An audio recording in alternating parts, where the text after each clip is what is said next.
मेरे प्यार की उम्र हो इतनी सनम, तेरे नाम से शुरू तेरे नाम पे खत्म। मेरे प्यार की उम्र हो इतनी सनम, तेरे नाम से शुरू तेरे नाम पे खत्म। तेरे खुशी से है खुशी, तेरे गम से है गम, तेरे नाम से शुरू तेरे नाम पे खत्म। मेरे प्यार की उम्र हो इतनी सनम। Hello friends, this is Vijay Rajpushp and welcome to learner eyes by VRP. Hindi अध्ययन शिक्षण शास्त्र के अंतर्गत हम आपके लिए लेकर आए हैं चैप्टर 9, जिसका नाम है मूल्यांकन एवं आकलन, इवैल्यूएशन एंड असेसमेंट। आइए जानते हैं कि मूल्यांकन और आकलन होता क्या है और दोनों का उद्देश्य क्या है। तो सबसे पहले जानिएगा, आकलन और मूल्यांकन दोनों का जो उद्देश्य है, बच्चों की अभिवृत्ति यानी उसका एटीट्यूड, क्षमता, कैपेबिलिटी, अनुभूति, फीलिंग्स आदि का मापन करना है। हम आकलन और मूल्यांकन बच्चों का इसीलिए करते हैं ताकि हमें उसके कमियों का पता लगाकर उसका उपचार कर सके, यानी हम उसके कमी या कठिनाई का पता लगाकर और हम उसको उसके अनुरूप ही शिक्षण पद्धति में सुधार कर सके या उसके कमी को दूर कर सके। आकलन सिंपली समझा जाए तो आकलन एक संक्षिप्त यानी नैरो प्रोसेस यानी प्रक्रिया है और मूल्यांकन एक व्यापक प्रक्रिया है, यानी आकलन एक छोटे पैमाने पर की जाती है और जो मूल्यांकन होता है वो बड़े पैमाने पर होता है, ये सबको शामिल करते हुए की जाती है। आकलन के दौरान या बीच बीच में किया जाता है। आकलन जो होता है, या ध्यान रखिएगा, आकलन के दौरान या बीच बीच में किया जाता है, जबकि मूल्यांकन पाठ या सत्र के अंत में किया जाता है। तो यहां से गौर कीजिएगा, आकलन जो होगा जब कोई भी कार्य हो, पढ़ाई का हो या कोई भी चीज हो, जब उसके बीच बीच में या उसी के दौरान जब हम करेंगे तो वह हमारा आकलन कहलाएगा। मान लीजिए कि अभी आप YouTube पर learner eyes by VRP channel के माध्यम से अभी आप देख रहे हैं यह मूल्यांकन और आकलन, और मैं आपसे क्वेश्चन कर दूं कि बताए कि सुधार का मौका किसमें मिलता है बच्चों को, आकलन में या मूल्यांकन में।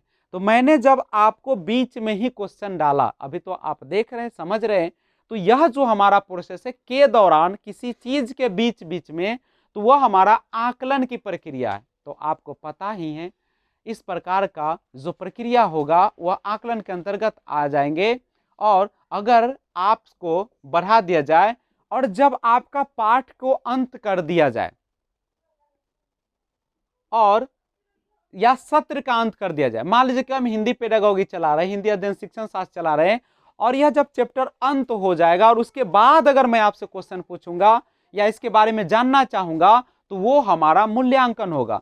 यानी या तो आप पाठ के अंत में कीजिए या आप सत्र के अंत में कीजिए, दोनों का दोनों मूल्यांकन ही कहलाएगा। तो पहले का जो जवाब था, चूंकि बीच में मैंने क्वेश्चन डाला इसलिए वो आकलन होगा। एक और समझिएगा, ये क्या होती है कि मूल्यांकन में बच्चों को सुधरने का मौका नहीं दिया जाता। जो उसने अब उपलब्धि हासिल कर ली, जो उसने अपने जवाब में लिख दिया, वही उसका अंत माना जाता है। लेकिन आकलन में बच्चों के कमियों को दूर करने का भरपूर समय होता है, क्योंकि बीच बीच में चलती रहती है। और ये जो आकलन की प्रोसेस है वह सतत चलने वाली प्रक्रिया है, सतत व्यापक आकलन। यानी हम कह सकते हैं कि यह लगातार चलती है। ऐसा नहीं है कि आप केवल पढ़ाते चले जाए और उसका आकलन ही न करे, उसका पता ही न करे कि बच्चे में किस प्रकार की कमियां हो रही, किस प्रकार की जरूरत है उसको। तो अब हम इसको जो करते हैं, तीन तरीके से हम लोग का आकलन या मूल्यांकन की प्रोसेस चलती है।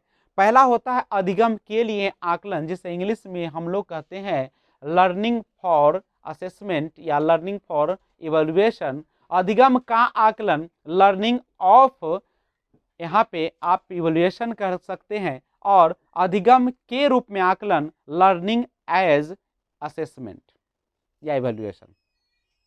अब समझिएगा अधिगम के लिए, अब यहाँ पे के लिए और का और के रूप में। अब एग्जाम में आप कंफ्यूज ना हो इसके लिए मैं आपको एक कंसेप्ट देता हूँ। का इंग्लिश होता है ओ एफ, अगर हम एक और एफ लगा दे तो ऑफ होता है। ऑफ का मतलब होता है अंत होना, दूर होना। मान लीजिए कि मेरे पास ये मार्कर है और इस मार्कर को जब मैं अपने हाथों से ऐसे गिरा दूं तो वो मेरे हाथों से दूर हो जाता है, और जब वो दूर हो गया तो इसका मतलब क्या है? तो इसका मतलब है कि यह अंत कर गया।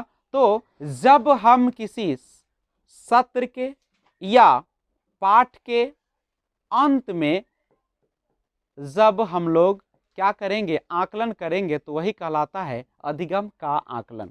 यानी यह जो प्रोसेस होती है वह अंत में की जाती है। बस ध्यान रखिएगा कि अगर कोई भी काम है और अगर वह आपका समाप्त हो गया है और उसके अंतर्गत आप जब करिएगा तो वह जो है आपका अधिगम का आकलन है। जैसे मैं आपसे पूछूं, अगर आपकी एग्जाम होने वाली है, मान लीजिए कि 5 जुलाई को एग्जाम है, और जब आपने एग्जाम दे दिया और उसके बाद 6 तारीख को अगर मैं आपसे उसके बारे में जानकारी हासिल करूंगा तो वह जाएगा अधिगम का आकलन, यानी लर्निंग ऑफ असेसमेंट।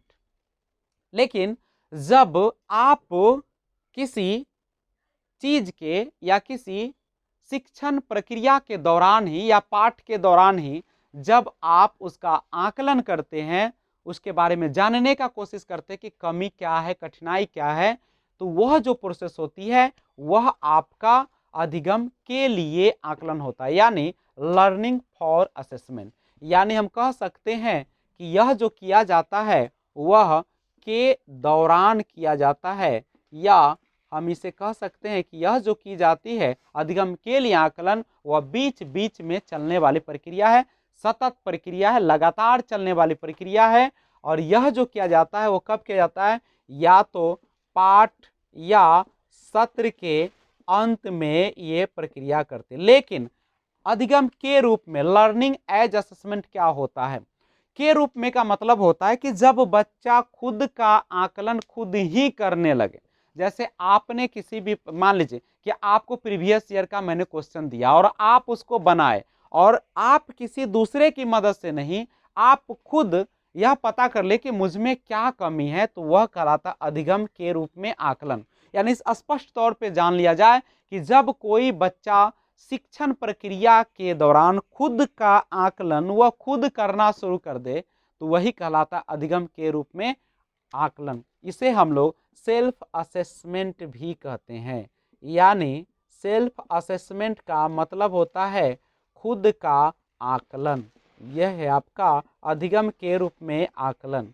तो ये हमारा आज का चैप्टर यहीं पे समाप्त करते हैं, और मैं आशा करता हूं कि आपको वीडियो बहुत ही ज़्यादा पसंद आया होगा। और अगर आपको यह वीडियो अच्छी लगी है, सबसे अच्छी अगर लगी है, तो आप इसे सब्सक्राइब जरूर कर ले और घंटी का बटन जरूर दबा दें, ताकि जब भी मैं आपको कोई भी वीडियो अपलोड करूं आपको सबसे पहले नोटिफिकेशन पहुंचे और आप अपनी सफलता के मार्ग में एक कदम और आगे बढ़ जाए। Thanks for watching, keep watching, stay home, stay safe, घर पर रहिए, सुरक्षित रहिए, क्योंकि आप जानते हैं कि वायरस का समय है, कोरोना वायरस तंग कर रहा है सबको। और जहां भी रहिए अच्छे से रहिए, टेक केयर, अपना और अपने परिवार का ख्याल रखिए। जय हिंद, जय भारत।